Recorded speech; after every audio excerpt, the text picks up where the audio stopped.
I'm Brian McDonough, and you're watching State of Soccer TV's new series around the world, where every episode will profile a random country's top flight league. So let's start off this episode with some trivia. I'll read off a question and give you 5 seconds to choose an answer. I want you to hit the like button if you got the correct answer. This league was the first European league to introduce VAR back in the 2017-2018 season.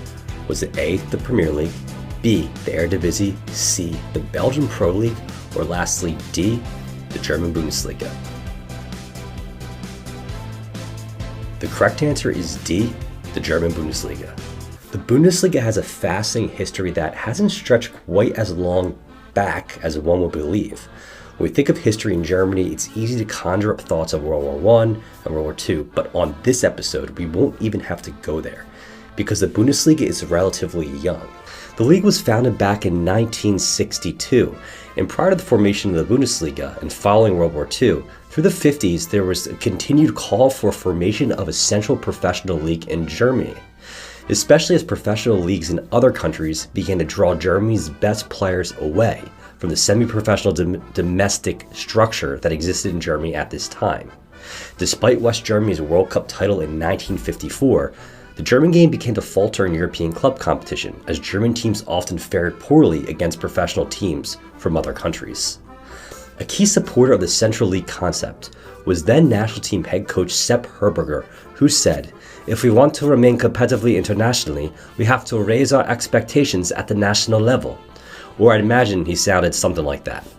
Simultaneously to the creation of the Bundesliga ran the DDR Oberliga, which occupied the first division of East Germany until its collapse in 1991. We'll revisit the DDR Oberliga later in this episode, but 28 years prior, when the Bundesliga played its inaugural season, it only consisted of 16 clubs. The first Bundesliga champion was FC Köln in the 1963-64 season. Since then, Köln has gone on to win one other title in '78 because, let's face it, the Bundesliga has been dominated by Bayern Munich. Bayern joined the Bundesliga in the 1965-66 season, and between 65 to 80 they would have gone to win 5 Bundesliga titles, 4 DFB Pokal Cups, and notoriously 3 straight European Championships in consecutive seasons from 1973 to 75. That was just the first 15 seasons of Bayern in the Bundesliga. Since then, 25 Bundesliga titles, 16 Pokal Cups, and 3 more Champions League titles. Outside of Bayern, the Bundesliga has seen only 5 other teams win the coveted Bundesliga title, the subsequent most successful teams being Borussia Dortmund and Borussia Mönchengladbach. Geographically speaking, the majority of Bundesliga clubs appear to compete in West Germany. Other than that, the nation's top teams are pretty well spread out amongst the country's geographical regions. And this, of course, has a tendency to change when teams are either promoted or relegated into the first division. Promotion relegation in the Bundesliga, or out of the top division, is very interesting. Following a 34-match schedule in the Bundesliga and the 2 Bundesliga, the top 2 teams in the 2 Bundesliga change places with the bottom 2 teams in the Bundesliga. But that isn't all. There is an additional home and away leg playoff between the Bundesliga's 16th place team versus the 2 Bundesliga's 3rd place squad. Typically, this matchup calls for some crazy dramatics. Bundesliga sides on average generate 81% more revenue year over year than the 2 Bundesliga.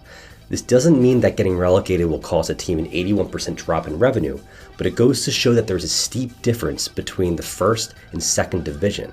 To make matters simple, there is a large monetary incentivization to stay up in the Bundesliga. Part of this lost revenue is due to attendance. The Bundesliga is known to have the #1 attendance in not just Europe, but the world when it comes to soccer. In fact, Germans love the beautiful game so much that even the 2 Bundesliga has been reported just behind Major League Soccer in global annual attendance. This attendance is due to a multitude of factors, namely the fact that the Bundesliga is known to be affordable to most fans.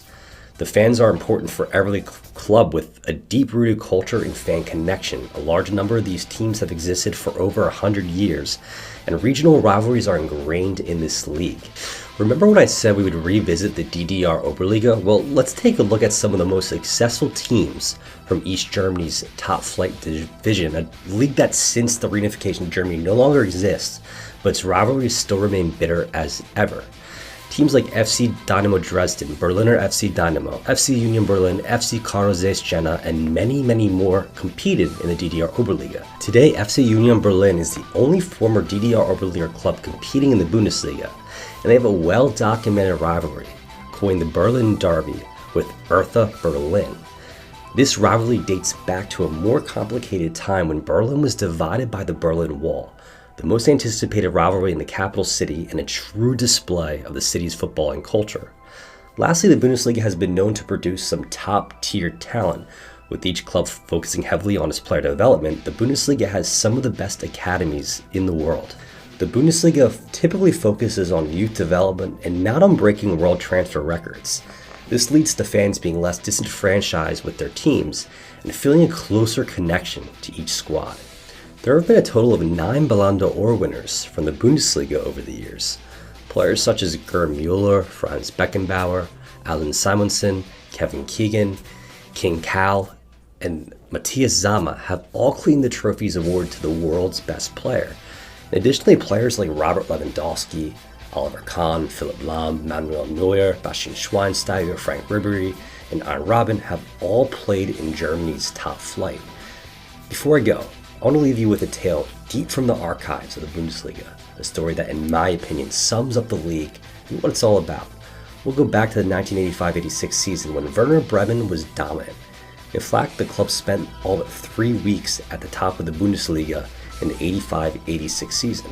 It was the second to last match of the season, and the Green Whites, Werder Bremen, entertained Bayern Munich on match day 33. Bremen had a glorious chance to secure the league crown in the game's dying minutes against Bayern Munich. With the scoreline 0-0, Ruud Voller came off the bench to win Bremen a penalty. Michael Kutzap, who had already converted 7 times in the Bundesliga that season, stepped up to take the penalty. Goalkeeper Jean-Marie Pfaff didn't budge an inch, but Kutzap's effort clipped the outside of the post and Bayern survived. It was the only penalty Kutzap would ever miss in his career in the Bundesliga. That following week, Bremen only needed a draw but lost 2-1 in Stuttgart, while Bayern hit Gladbach for 6 to win the title on goal difference. It was the first time Bayern had been top of the table all season. The moral of the story is that Bayern Munich always seems to find a way to win. The Bundesliga is a tremendous league. The local rivalries, players, clubs, and especially the fans make this our first stop in around the world. I'll see you all next week from another country and league. Thanks again for watching.